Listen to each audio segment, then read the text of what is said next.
2시간 반 전에 전주에서 올라왔습니다. 제가 이렇게 태어난 곳도 전주고, 뭐 고등학교 때까지도 전주에서 계속 있었고, 대학 다닐 때는 이제 뭐 여기 한양으로 유학 와가지고 여기 좀 있다가 다시 이제 또 고향에 돌아가서 거기서 지금 그 대학 생활을 하고 있습니다.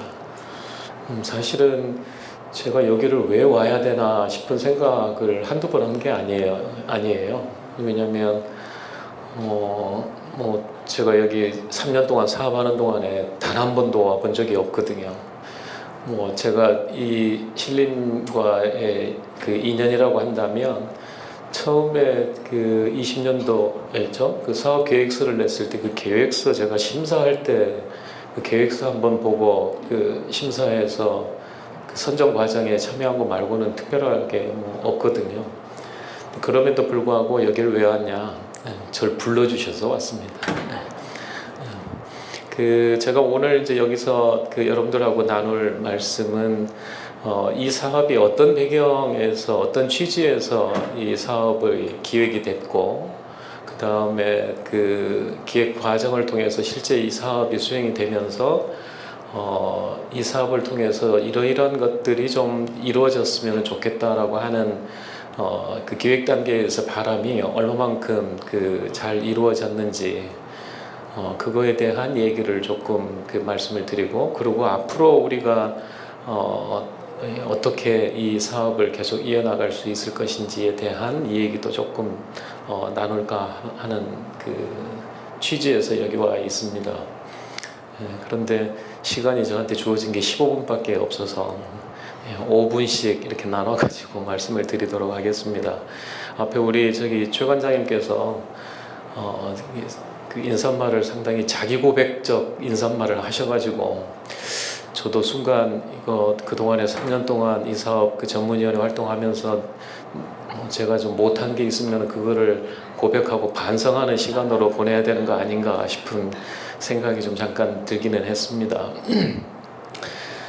왜 그랬냐면 사실은 그 이 사업 자체가 저도 그 해본 적이 없는 사업이었고, 또 모금의 입장에서도 보면 그 뭐 여러분도 다 짐작하시겠지만 그 1년이라고 하는 그 회계년도 기준으로 이루어지는 단기 사업들이 대부분이지, 이렇게 3년 이상씩의 그 긴 호흡과 시간을 가지고 지원을 하는 사업이 그닥 그렇게 많지는 않습니다.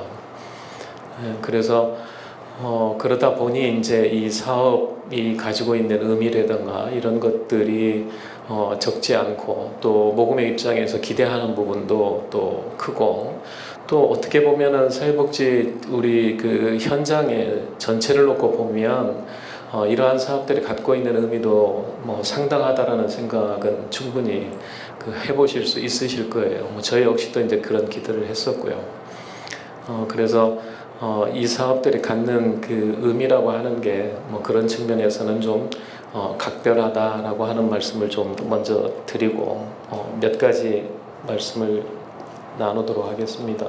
사업 추진 배경의 간단한 뭐 이게 통계 자료인데요. 뭐 멀리서는 잘 구분이 안 되실 것 같은데 대체적으로 보면 이제 시도별 고독사 현황이라든가 뭐 이 연령대별 고독사 현황들을 보면 우리 사회의 이 고독사라고 하는 것이 과거에 비해서는 훨씬 이 급격히 늘어가고 있다라고 하는 것을 확인할 수 있는 통계 자료입니다.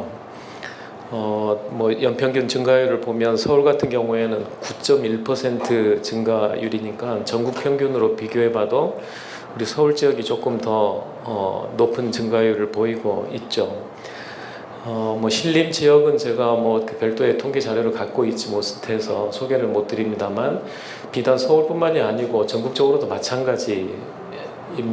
뭐 제가 살고 있는 전라북도 지역도 연평균 증가율이 서울만큼 높지는 않지만 그래도 한 6% 남짓으로 꾸준히 최근 5년간의 그 자료들을 보면 증가하고 있음을 알 수 있거든요.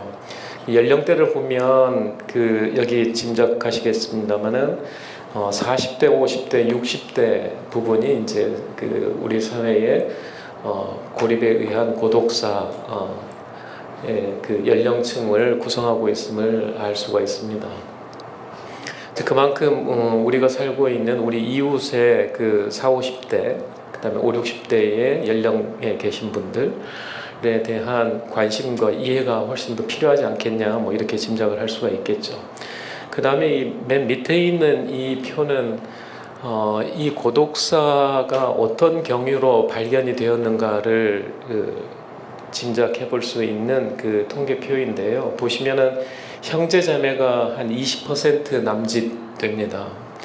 그러니까 형제자매가 아닌 이제 결국에는 다른 이 사람들에 의해서 이 고독사가 발견이 된다는 것이죠. 이 얘기는 무슨 얘기냐면 결국에는 이 고독사와 이 고독사를 그 사회적, 그러니까 그 고립을 예방하고 고독사를 예방하고 방지하기 위해서는 결국에는 이웃의 역할이 매우 중요하다라고 하는 것을 짐작할 수 있지 않겠냐, 이렇게 생각을 합니다. 바꿔 얘기하면 그동안에 우리가 이웃이라고 하는 것에 대한 의미에 좀 많이 소홀해 왔지 않았는가라고 하는 것을 반대로 또 짐작해 볼 수 있겠죠. 그렇다고 한다면 우리 사회의 고립과 그 다음에 그 고립으로 인한 고독사를 예방하기 위해서는 결국에는 이제 그 지역이 이 베이스가 돼서 지역 주민들을 중심으로 뭔가 해결의 어떤 그 메커니즘을 찾아볼 수 있지 않겠느냐라고 했던 것입니다. 그게 이 사업을 처음에 기획하게 된 배경이라고 이 얘기를 할 수가 있겠습니다. 여기 있는 표는 이 사회적인 고립이 어떻게 해서 주로 이루어졌는가라고 하는 것을 이렇게 간단히 이렇게 정리해 놓은 표인데요. 핵심적인 것은 이 관계의 단절과 정보로부터의 단절이 가장 큰 핵심이다라고 볼 수가 있을 거예요. 대체적으로 보면 이 고립가구가 가지고 있는 문제점들은 결국에는 그 고립가구가 그 고립으로부터 벗어나는 데 필요한 여러 가지 정보로부터 이 정보를 얻어내는 데에 어려움이 있었다라고 하는 것이고, 그거 못지않게 이제 그 당사자가 살고 있는 지역 내에 이 사람들과의 어떤 그런 관계, 이 관계가 다 단절되어 있다라고 하는 게 이제 핵심 요인이다라고 볼 수가 있겠습니다. 그러니 해결 방안이라고 하는 것은 결국에는 그러한 관계를 회복시켜서 필요한 여러 가지 정보라든가 자원이라든가 이런 것들을 제공받음으로써 그 고립의 이 상황에 놓이게 되는 여러 가지 그 원인들을 하나하나씩 지워가는 그러한 노력이 필요하겠다라고 생각을 하게 된 거고, 이제 그것을 지역 내에서 한번 새로 구성해 보자라고 하는 게 본사업이 가지고 있는 취지라고 얘기를 할 수가 있겠습니다.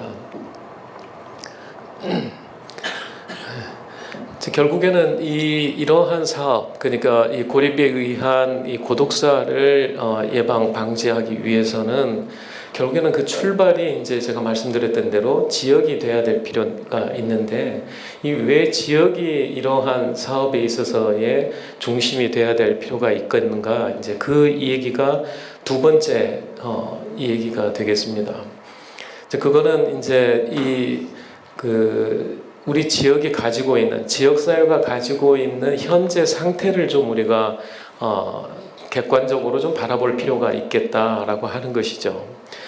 특히 이제 우리가 살고 있는 지역이라고 하는 것이 하나의 이 공동체라고 하는 그러한 그 구성으로 이루어지는데, 지역에 살고 있는 지역 주민들이 과연 내가 살고 있는 우리 지역을 하나의 공동체로 인식하고 있는가라고 하는 그러한 좀 생각을 해볼 필요가 있겠다라고 하는 거죠.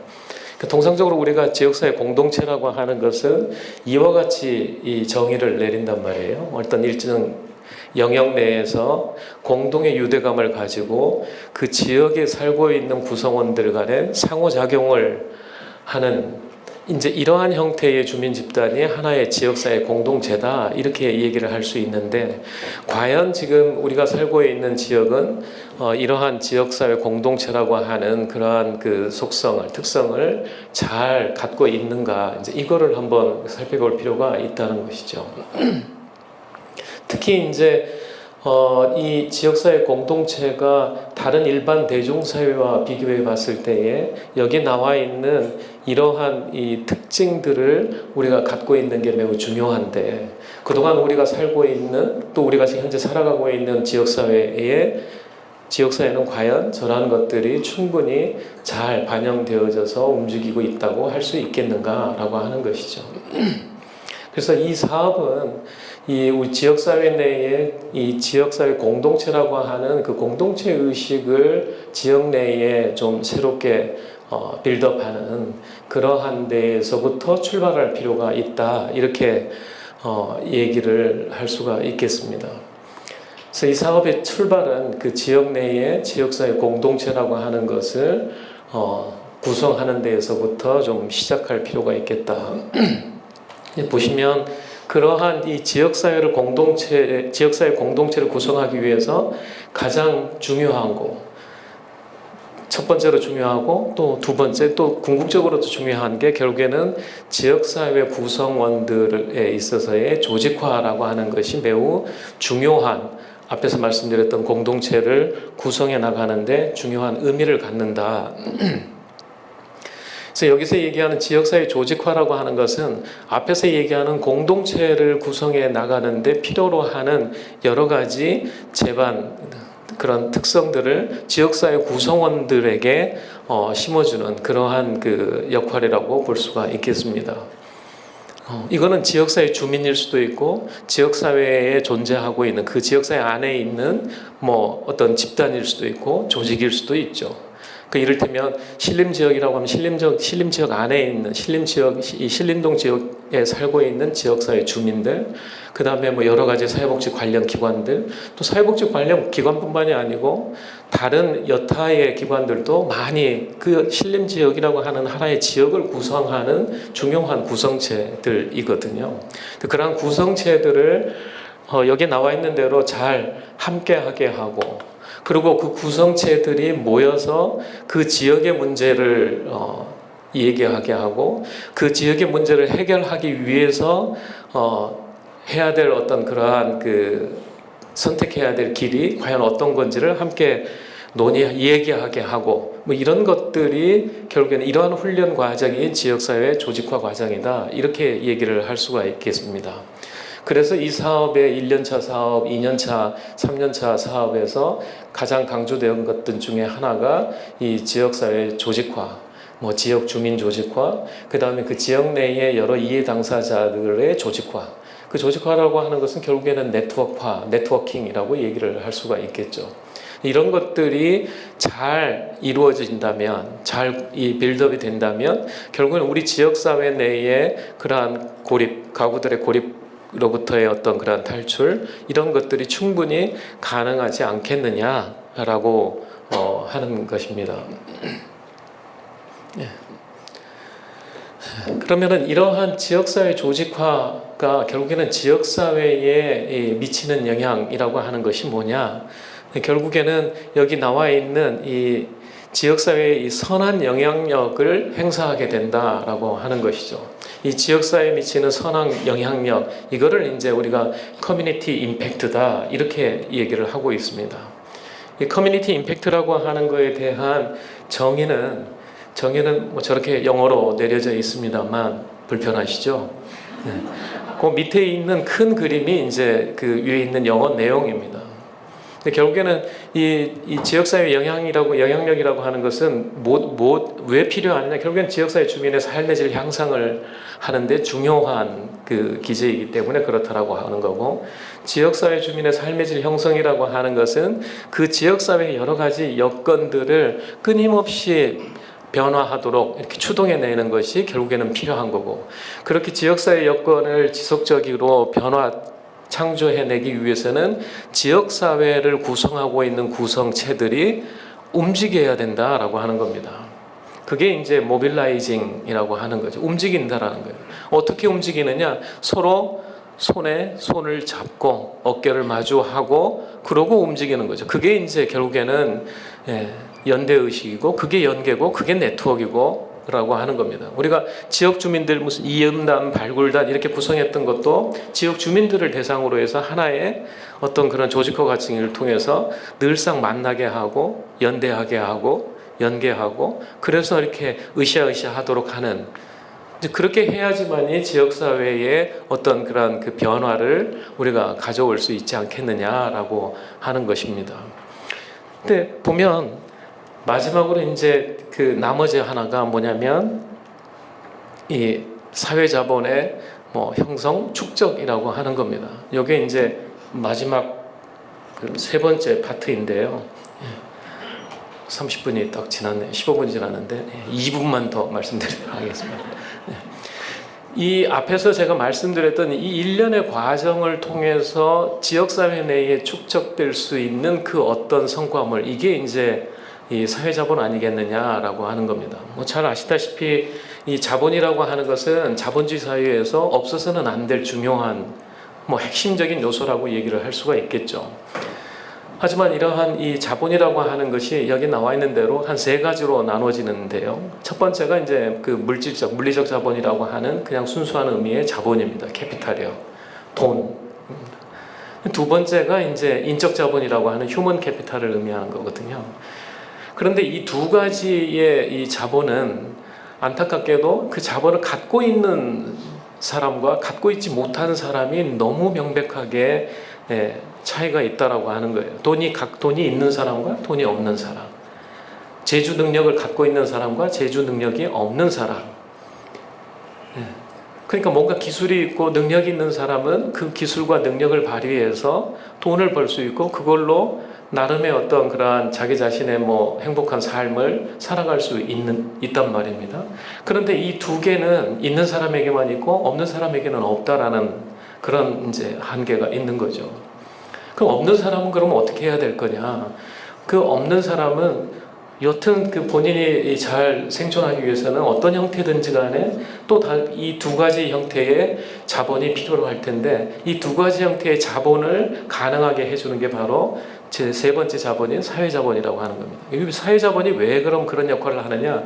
사회자본은 저기 빨간 글로 되어 있듯이 사람들 사이의 관계를 통해서 생겨지는 자본을 사회자본이다 이렇게 얘기를 하고 있거든요.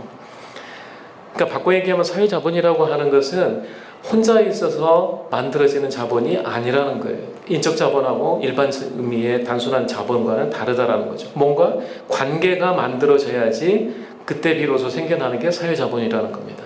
앞에서 얘기했던 공동체 의식이라든가 지역사회 조직화라든가 이런 것들이 다 뭐였습니까? 관계를 형성하는 그러한 노력이었거든요. 그 앞에서 한 그러한 노력의 결과물이 결국에는 사회자본이 될 거다라고 하는 겁니다.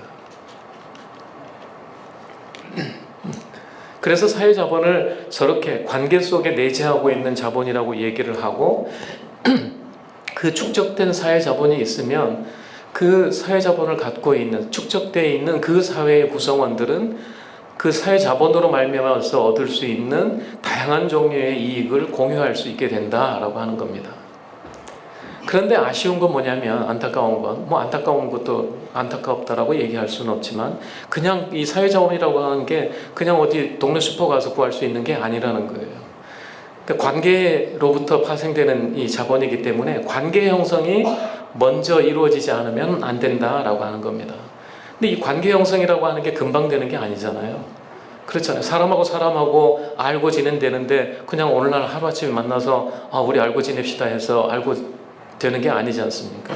근데 그만큼 오랜 시간이 필요하다라고 하는 특성을 갖고 있습니다. 사회자본이요. 그러니까 오랜 특성을 가지고 오랜 시간이라고 하는 것이 필요로 하고 그 오랜 시간 동안에 결국에는 관계가 만들어져야 되는데 이 관계가 잘 만들어지기 위해서 필요한 게 이 신뢰와 상호 호혜성이라고 하는 겁니다. 그래서 사회자본의 구성 요소 세 가지를 얘기할 때 신뢰, 상호 호혜성, 그 다음에 관계, 즉 네트워크 이렇게 세 가지를 얘기를 하는 거거든요. 그러니까 그냥 사람들 또는 조직들 간의 네트워크 연계라고 하는 게 그냥 하루아침에 하자 해서 이루어지는 것은 결코 아니다라고 하는 겁니다. 그러니까 두 조직 간에, 두 개인 간에 또는 여러 사람들 간에 충분한 시간을 가지고 관계 형성이 되되 그 관계의 베이스는 신뢰와 호혜성에 기초해야 된다.